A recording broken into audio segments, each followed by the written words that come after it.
കാലം മായ്ക്കാത്ത ഓർമ്മകളുടെ പടിച്ചവിട്ടാൻ ഒരുങ്ങുകയാണ് തിരുവനന്തപുരം ഗവൺമെന്റ് ലോ കോളേജിലെ പൂർവ്വ വിദ്യാർത്ഥികൾ. 140 വർഷത്തെ സ്മൃതിഗന്ധം പരക്കുന്ന കലാലയ അങ്കണത്തിൽ ഈ മാസം 29-ന് അവർ ഒത്തുചേരും. കോളേജിലെ ആദ്യത്തെ പൂർവ്വ വിദ്യാർത്ഥി സംഘടനയ്ക്ക് അന്ന് പിറവിയെടുക്കും.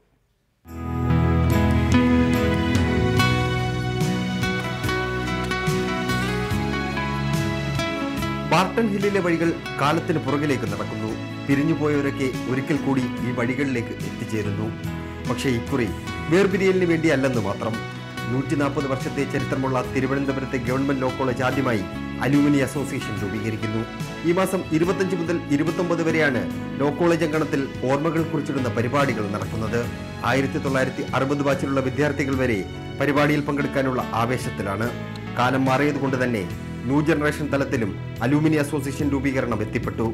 വാട്സാപ്പിൽ നമ്മളിപ്പോൾ ഒരു GLC TVPM അലുമിനി എന്ന് പറഞ്ഞൊരു ആപ്പ് ഡെവലപ്പ് ചെയ്തിട്ടുണ്ട്. വേറെ നമുക്ക് ഡയറക്റ്റ് ആയിട്ട് you can enter that play store. നമുക്ക് അതിനകത്ത് നമ്മൾ ഷെയർ ചെയ്യാം, നമ്മുടെ നോസ്റ്റാൾജിയ ഷെയർ ചെയ്യാം. അലൂമിനി അസോസിയേഷന് വേണ്ടി പ്രത്യേക വെബ്സൈറ്റും രൂപീകരിച്ചിട്ടുണ്ട്. 29-ാം തീയതി വൈകിട്ട് നടക്കുന്ന മെഗാ അലൂമിനി ഗെറ്റ് ടുഗദറിൽ ലോ കോളേജിൽ നിന്ന് പഠിച്ചിറങ്ങിയ പ്രമുഖരടക്കം ആയിരങ്ങൾ പങ്കെടുക്കും. റിപ്പോർട്ടർ, തിരുവനന്തപുരം.